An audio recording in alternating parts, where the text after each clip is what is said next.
Ever had one of those nights that starts perfectly normal and then takes a left turn into the twilight zone? Yeah, that was my evening when Mark invited his buddies Jake and Alan over for dinner. They're regulars around here, so nothing seemed off at first. We had our usual laughs, traded the latest gossip, and for a moment, I thought it would just be another typical night.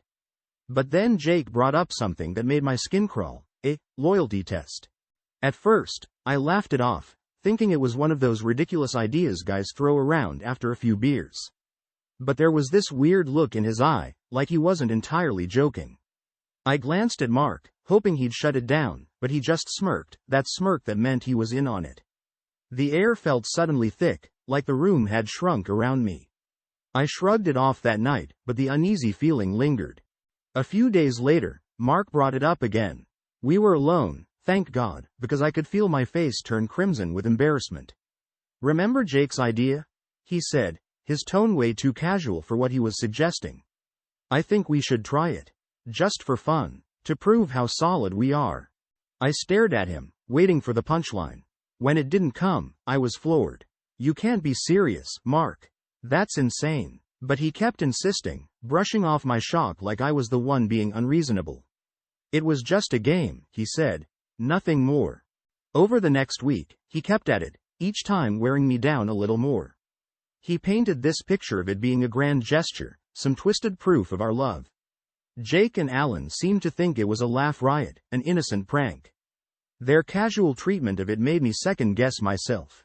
Maybe I was overreacting. Maybe this was just some bizarre guy thing that I didn't get. Then one evening, Mark's tone changed. He wasn't asking anymore. He was demanding. "If you really love me, you'll do this," he said, cornering me in the kitchen. It was like some bad soap opera, but there was nothing melodramatic about the fear creeping up my spine. He framed it as a test of our marriage, an ultimatum. Either I went along with this, or... Well, he didn't finish the sentence, but the implication was clear. Feeling trapped, and praying it would be over quickly, I reluctantly agreed. What choice did I have? The day of the so-called test arrived. Mark had arranged for Jake and Alan to come over while he was conveniently at work. I went through the motions of my daily routine, but everything felt off, like I was watching someone else's life. My home didn't feel like my sanctuary anymore, it felt like a stage for an impending disaster. When Jake and Alan showed up, they acted like this was the most normal thing in the world. Their nonchalance was infuriating. Here I was, a bundle of nerves, and they were chatting about their day like they were at a barbecue. The tension was unbearable. Every tick of the clock a reminder that I was inching closer to something I desperately didn't want to face. And then it began. Their approach was methodical, almost rehearsed.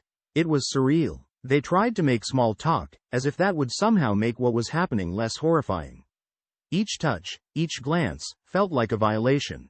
I could see the lines between trust and betrayal blurring in real time, leaving me in a daze of confusion and vulnerability. This was supposed to be my loyalty test. But all I could think was, what kind of love needs proving in such a twisted way? Have you ever felt like you were living in someone else's nightmare? That's how I felt as the night dragged on. Jake and Alan were pushing boundaries like it was some sort of sport. Each of their actions was bolder than the last, a relentless test of how far they could go. It was like they were trying to see if I'd break, testing my resolve and stripping away my sense of autonomy with every passing minute. The tension was suffocating, their unspoken expectations hanging in the air like a dark cloud. I kept my face blank, nodding and complying, too scared to resist. It felt like I was betraying myself, but the thought of disappointing Mark paralyzed me. Every touch, every word from them was a reminder of the twisted loyalty test I had stupidly agreed to. The weight of their gazes felt like a physical burden, making it almost impossible to breathe. And then Jake suggested moving to the bedroom. My stomach twisted. That was my private space, my sanctuary. Now it was just another stage for their sick game. The sense of violation deepened, but I felt trapped by the promise I'd made. My home didn't feel safe anymore, it felt like a prison with no escape. Alan took charge, his tone authoritative, as if he had the right to direct everything. I felt dehumanized, reduced to a mere pawn in their twisted game. Their casual demeanor contrasted sharply with my inner turmoil. How could they be so indifferent when I felt like I was falling apart inside? Each action they took chipped away at my sense of self, reminding me just how compromised my autonomy had become. Throughout it all, they kept up this disgusting charade of seeking consent. "Is this okay?" they'd ask, as if that would make it any better. It was a mockery, a thin veneer of politeness masking the coercion. Their attempts to make the situation seem consensual only deepened my sense of betrayal. It was clear they were in control, manipulating me into compliance. Eventually, the so-called test ended abruptly. Jake and Alan left with a sense of accomplishment, as if they had just completed some mundane task. The silence they left behind was deafening, the weight of what had just happened pressing down on me. I felt like I was in a daze, trying to process the nightmare I had just lived through. The ordeal was over, but the real impact was only beginning to unfold. Mark came home, his demeanor infuriatingly casual. He asked about the evening like he was asking about the weather. No acknowledgement of the gravity of what had happened, no recognition of the trauma I had endured. To him, it was just another checkbox in his warped concept of loyalty. I wanted to scream, to make him understand, but I felt numb, the weight of the night's events pressing down on me like a suffocating blanket. How had my life come to this? How had a simple dinner with friends spiraled into a nightmare? As I sat there, in the home that no longer felt like mine, I knew one thing for sure. Something had to change. This wasn't loyalty, it was betrayal in the cruelest form. And I was done being a pawn in their twisted game. Numbness. That was the first thing I noticed in the days following the ordeal. I felt detached, like I was watching my life through a foggy window. Mark's indifferent attitude didn't help. He acted like nothing significant had happened, which only made me feel more isolated.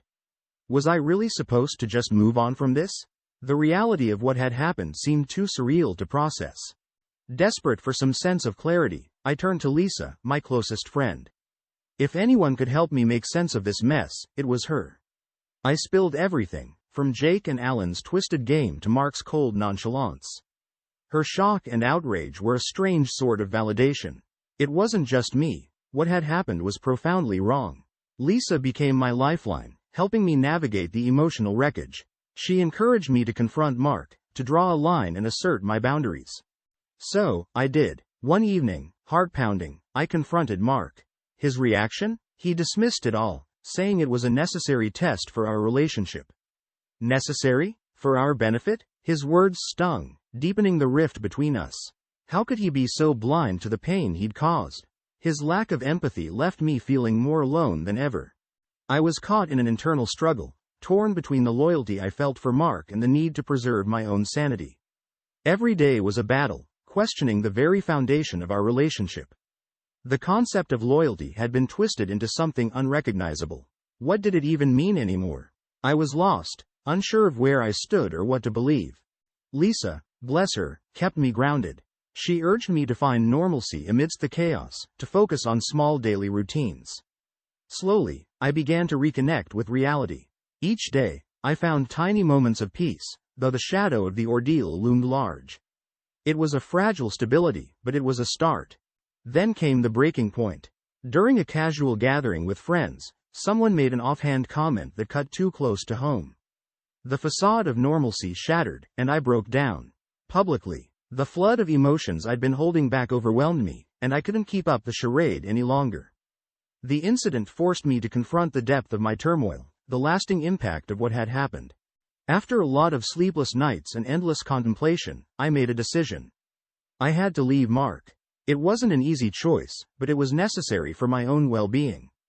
True loyalty, I realized, couldn't be proven through coercion and manipulation. Leaving was an act of reclaiming my autonomy, my self-respect. It was a step towards healing and rebuilding my life, away from the twisted games and toxic dynamics. Moving into my new apartment felt like stepping into a different life. It was small, on the outskirts of town, but it was mine. A place where Mark's shadow couldn't reach. I spent hours choosing every piece of furniture, every decorative item, transforming the space into a cozy haven. It was daunting, sure, but also liberating. Each day I woke up there, I felt a little more like myself. Lisa, my rock through all this, was there every step of the way. She introduced me to a support group for women who'd been through similar nightmares. It was strange at first, sharing my story with strangers, but it turned out to be exactly what I needed. Hearing others' experiences, finding solidarity and understanding, made me feel less alone. We were a motley crew of survivors, each finding our way back to normalcy, whatever that meant. Then there were the therapy sessions. God, those were intense.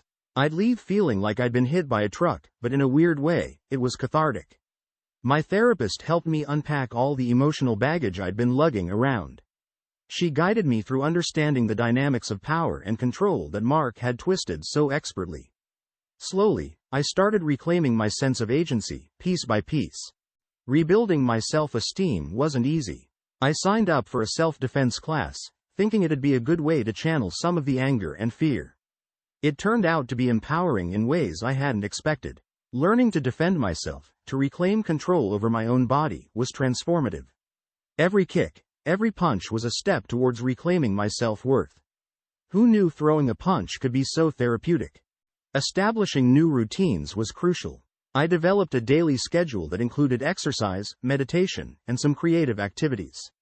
It provided a structure that was comforting.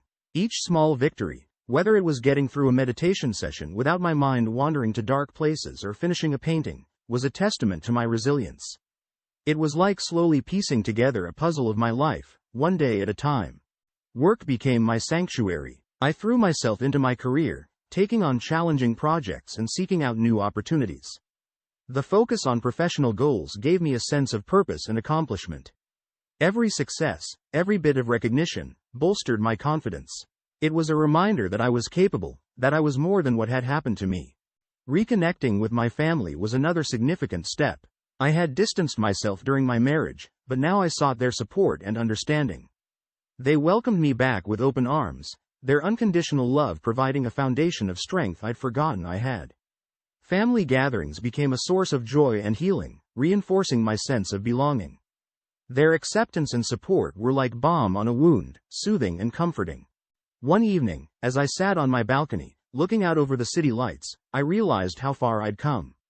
The road ahead was still long, but I wasn't the same person who had agreed to that twisted loyalty test. I was stronger, more resilient, and determined to rebuild my life on my terms. The journey wasn't over, but for the first time in a long time, I felt hopeful. You know those moments you wish you could avoid but can't seem to escape? Running into Jake at the local cafe was exactly that. I was just there for my usual latte, thinking about work or maybe what to have for dinner, when I spotted him. My heart pounded, and a rush of anger mixed with fear washed over me. He saw me too, and to my utter disbelief, he approached me with a smile as if we were old friends.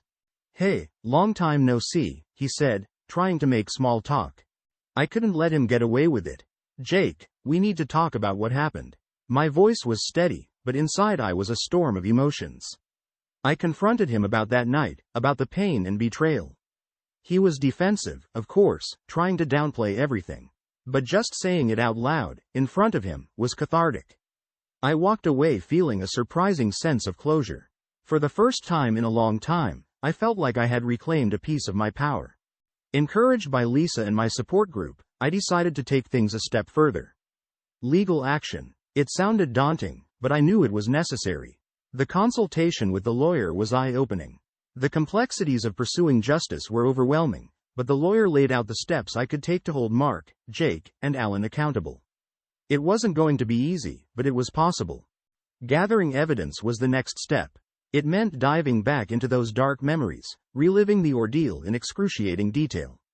I sifted through messages, documented every interaction, and collected anything that could support my case. It was emotionally taxing, but each piece of evidence I gathered felt like a step towards reclaiming my narrative. I was no longer a victim, I was taking control. My involvement with the support group deepened during this time. We weren't just sharing our stories anymore, we were advocating for change. We organized workshops and seminars, educating others about coercive control and consent. Turning our collective pain into a force for positive change was empowering. It gave our suffering meaning and purpose. Our advocacy efforts soon attracted media attention. I agreed to share my story publicly, hoping it would shed light on the issue and inspire others to speak out. The media coverage was daunting, exposing my private ordeal to the world, but the overwhelming support from the community validated my decision. People were listening, and that made all the difference. Then came the day I had to face Mark in court. It was one of the hardest things I'd ever done.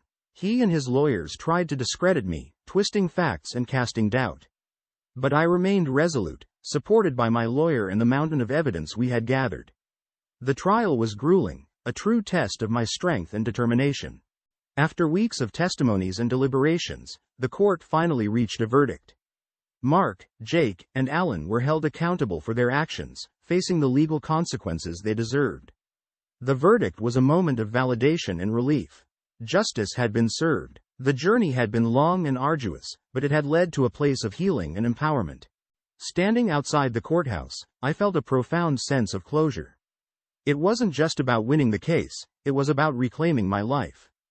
The path ahead was still uncertain, but for the first time in a long time, I felt hopeful. This chapter of my life had ended, but it had set the stage for a future I was ready to embrace.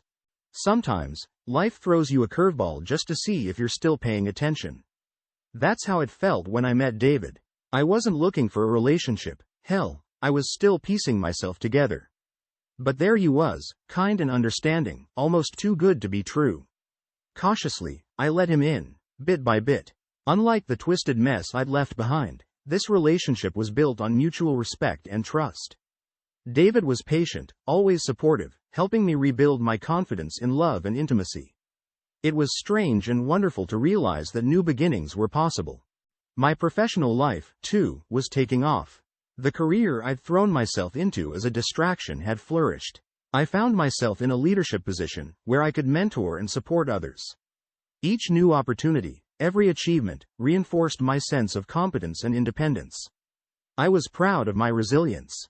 Each success was a reminder that I was more than my past, that I was capable and strong. Encouraged by Lisa and my support group, I decided to write a book about my experiences. It wasn't easy to revisit those dark times, but the writing process was oddly therapeutic. It helped me process and articulate my journey. When the book was finally published, the positive reviews were overwhelming. Readers resonated with my story, finding strength in it. Sharing my story became a means of empowering others and advocating for change. Community involvement became another passion. I used my platform to advocate for women's rights and support survivors of abuse. The work was deeply fulfilling, each initiative a step towards creating a safer and more supportive environment. It felt good to give back, to make a positive impact. Turning my pain into a source of hope and empowerment for others was challenging but immensely rewarding. With the support of friends and colleagues, I established a foundation dedicated to supporting survivors of coercive control and abuse. The foundation provided resources, counseling, and legal support to those in need. The work was tough, but knowing we were making a difference kept me going. Every success story, every survivor we helped, was a testament to our efforts. Gradually, I began to reconnect with the simple joys of life.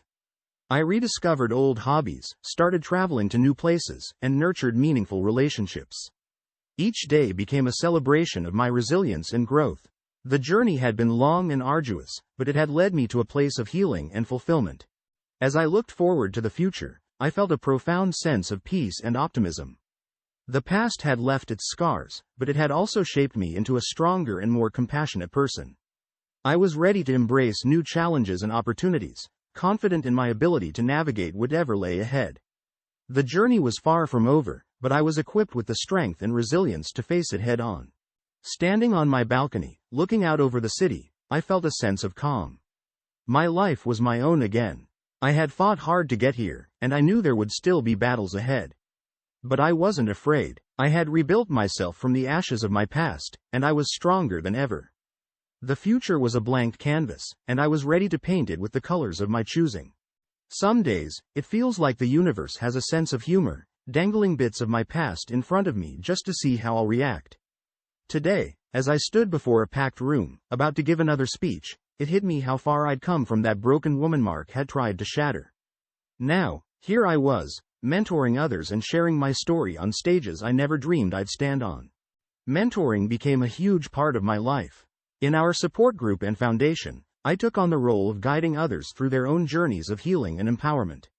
Each mentorship relationship was a testament to the strength and resilience that can emerge from adversity. It was deeply fulfilling to see others grow and thrive, knowing I had played a part in their transformation. Every success story was a reminder of the power of collective support and shared experiences. The invitations to speak at conferences and seminars kept coming. Each speaking engagement was nerve-wracking yet empowering, providing a platform to advocate for change and inspire others. Standing in front of those audiences, I shared my insights and the raw truth of my journey. It wasn't just about telling my story, it was about raising awareness and fostering understanding. Every speech was a step towards a broader impact, a way to reach more people and make a difference. Recognition came as a surprise. My advocacy work and professional achievements garnered several awards. Each accolade was a humbling reminder of the impact of my efforts. It wasn't just about me, it was about all the survivors whose stories had inspired and driven my work. The recognition was a moment of collective validation and celebration, honoring the resilience and strength of everyone involved. With the success of the foundation, we expanded our reach, establishing branches in other cities. The expansion allowed us to support more survivors and advocate for policy changes on a larger scale. The growth was a testament to the collective effort and dedication of everyone involved. It felt incredible to see how far we'd come, from a small support group to a nationwide network of hope and empowerment. In my personal life, I celebrated milestones that marked my journey of healing and growth. David and I moved in together, symbolizing a new chapter in our relationship. Each milestone was a reminder of how far I had come, from a place of darkness to one of light and possibility. Our home was filled with laughter and love, a stark contrast to the prison my previous life had been. Inspired by the positive impact of my first book, I began writing a second one. This time, I focused on the journey of healing and empowerment. The writing process was a means of reflection and expression, allowing me to delve deeper into the themes of resilience and growth. The second book aimed to provide hope and guidance to those on similar paths, offering a beacon of light for those still finding their way. I initiated several legacy projects through the foundation, aimed at long-term support and advocacy. These projects included scholarships for survivors, community outreach programs, and policy advocacy initiatives. The legacy projects were a way to ensure that the work would continue, making a lasting impact on future generations. It was about building something that would outlive us all, a testament to the enduring power of our collective efforts. Reflecting on the journey, I felt a profound sense of gratitude and pride. The path had been fraught with challenges, but it had also been rich with growth and transformation. The journey was a testament to the strength of the human spirit, the power of resilience, and the possibility of healing and renewal. As I stood there, about to speak once again, I knew I was ready to face the future with hope and determination. The journey wasn't over, but I was equipped with the strength and resilience to navigate whatever lay ahead. You know, sometimes life throws you a bone just to see if you'll choke on it. That's exactly how I felt when I started hosting workshops on empowerment and self-defense. The idea was simple: give people the tools and confidence to protect themselves. But the execution? It was a roller coaster. Yet, every time I saw someone leave a session with their head held a little higher, I knew it was worth it. The participants' gratitude was overwhelming, and each session was a step toward fostering a sense of empowerment and safety. It was like watching seeds of confidence sprout right before my eyes. Collaboration became the name of the game. Partnering with legal aid societies, women's shelters, and mental health organizations amplified our advocacy efforts. These collaborations created a web of support that extended far beyond our initial reach. It was deeply fulfilling to see the sense of community and shared purpose grow. Together, we were stronger, more capable of providing comprehensive support to survivors. It felt like building a fortress, brick by brick, against the tide of abuse.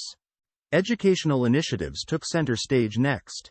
We developed materials, conducted school programs, and held community seminars to raise awareness about coercive control and abuse. These initiatives were designed to inform and empower individuals, fostering a culture of awareness and prevention.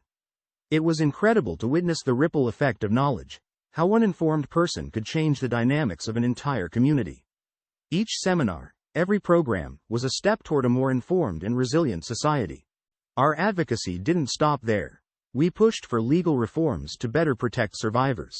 Lobbying for changes in legislation was grueling, meeting with policymakers, providing testimony to legislative bodies. It was a marathon, not a sprint. But the drive to create a safer and more just society fueled our efforts. The process was challenging, no doubt, but the potential for meaningful change made every hurdle worth it. The foundation's reach expanded internationally, partnering with organizations in other countries to share resources and strategies. The international outreach allowed us to learn from and support each other, creating a global network of advocates. It was a reminder that these issues weren't confined by borders. The collaboration highlighted the universal nature of the challenges we were addressing, fostering a sense of global solidarity. Annual conferences became a hallmark of our efforts, bringing together survivors, advocates, professionals, and policymakers. These gatherings were more than just meetings. They were celebrations of resilience and a commitment to ongoing advocacy and support. Each conference was a milestone in our collective journey, a testament to how far we'd come and a beacon for the road ahead. We launched the Survivor Stories initiative to document and share the experiences of those who had walked this path. This initiative provided a platform for voices that needed to be heard. It was a means of healing for the survivors and a powerful tool for raising awareness. Each story was a testament to strength and resilience, inspiring others to speak out and seek support. The power of shared experiences was undeniable, weaving a tapestry of courage and hope. Our relentless advocacy efforts finally paid off with significant policy changes. New laws protecting survivors and harsher penalties for perpetrators of coercive control were introduced. It was a collective victory, achieved through relentless dedication and collaboration. The policy changes were a monumental step toward a more just and supportive legal framework. It felt like we were finally turning the tide, creating a world where survivors were protected and justice was served. Reflecting on all these accomplishments, I felt a profound sense of pride. The journey had been fraught with challenges, but it had also been rich with growth and transformation. It was a testament to the strength of the human spirit, the power of resilience, and the possibility of healing and renewal. I was ready to face the future with hope and determination, knowing that together, we could continue to make a difference. The journey was far from over, but I was equipped with the strength and resilience to navigate whatever lay ahead. It's funny how life can shift from chaos to clarity in the blink of an eye. One minute, you're drowning, and the next, you're organizing personal growth retreats for survivors. Yeah, that's where I found myself, creating spaces where people could find their footing again, just like I had. These retreats were my brainchild, designed to provide a sanctuary for reflection, healing, and empowerment. Each retreat was a blend of workshops on self-care, resilience, and personal development. Watching participants find solace and strength in the supportive environment, building a sense of community and shared purpose, was incredibly fulfilling. Art and expression therapy became a cornerstone of our support programs. Who knew a paintbrush or a pen could be so transformative? We offered survivors various creative outlets to process their emotions and experiences: painting, writing, music. Each session was a chance to explore and express feelings in ways words sometimes couldn't capture. It was both healing and empowering, a testament to the power of creativity in the journey of recovery. We recognized that mental health support needed to be at the forefront of our efforts. Expanding our mental health services was a no-brainer. We offered counseling and therapy not just to survivors, but also to their families. Addressing the complex and long-lasting impacts of abuse required comprehensive support. These programs helped survivors rebuild their lives, moving forward with confidence and resilience. The transformation was palpable, and it felt like watching phoenixes rise from the ashes. Community building became another key focus. We organized social events, support groups, and volunteer opportunities, all aimed at strengthening the sense of solidarity among survivors. These activities fostered connections and friendships, creating a network of support that extended beyond the immediate crisis. It was like building a safety net woven with threads of shared experiences and mutual encouragement. The community became a wellspring of strength and motivation. Celebrating milestones was essential. We recognized the progress and resilience of each member of our community with events like graduation ceremonies for training programs, anniversaries of sobriety, and personal achievements. Each celebration was a testament to the journey of healing and growth. It was a chance to reflect on how far everyone had come and to look forward to the future with hope. Parenting support programs were another vital initiative. We understood the unique challenges faced by parents who are survivors, so we developed programs offering resources, counseling, and peer support. Helping parents navigate the complexities of parenting while healing from trauma was crucial. These programs strengthened families, providing a stable foundation for children and fostering a sense of security and love. Expanding our resource centers was the final piece of the puzzle.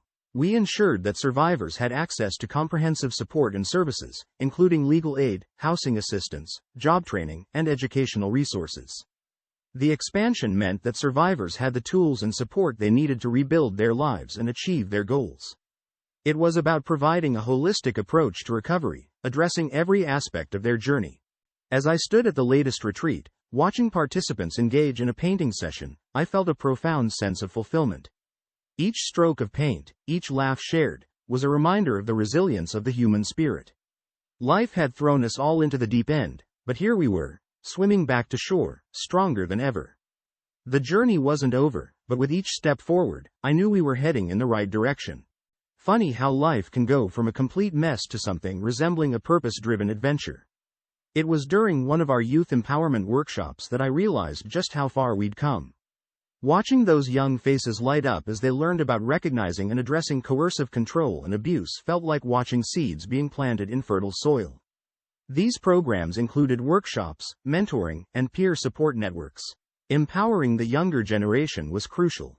We were teaching them to foster a culture of respect and equality, hopefully preventing them from ever finding themselves in situations like mine. Launching scholarship programs was the next big step. We wanted to support survivors and their children in pursuing education and professional development. The scholarships provided financial assistance and mentorship, helping recipients achieve their academic and career goals. It felt like we were not just offering a way out, but a way up. Education was a powerful tool, breaking the cycle of abuse and fostering long-term empowerment. Seeing those kids, full of potential, knowing they had a future, they were our hope. Building partnerships became another focus. We collaborated with schools, universities, and businesses to create supportive environments for survivors. These partnerships included educational programs, internships, and job placements. It was all about ensuring that survivors had access to opportunities and support in various aspects of their lives. The collaborative efforts were a testament to what could be achieved when different sectors worked together towards a common goal. We initiated legacy projects to ensure that the work of the foundation would continue to benefit future generations. These projects included endowments, community centers, and educational initiatives. It was about more than just the present. It was about laying down a foundation that would support and empower people long after we were gone. The legacy projects were a testament to the enduring impact of our efforts and the commitment to ongoing support and advocacy. One evening, sitting on my balcony with a cup of tea, I found myself reflecting on the journey. There was a deep sense of fulfillment and gratitude that washed over me. The path had been challenging, no doubt about it, but it had also been transformative. The work we had done, the lives we had touched, and the changes we had achieved were a testament to the power of resilience and collective effort. The journey was far from over, but we were equipped with the strength, knowledge, and determination to continue making a positive impact. The future was filled with hope and possibility. We had built something powerful, something that could stand the test of time. I felt ready to embrace whatever came next with open arms, knowing that together, we could face anything. The journey had taught me that even from the darkest places, light could emerge. And as long as there was light, there was a way forward.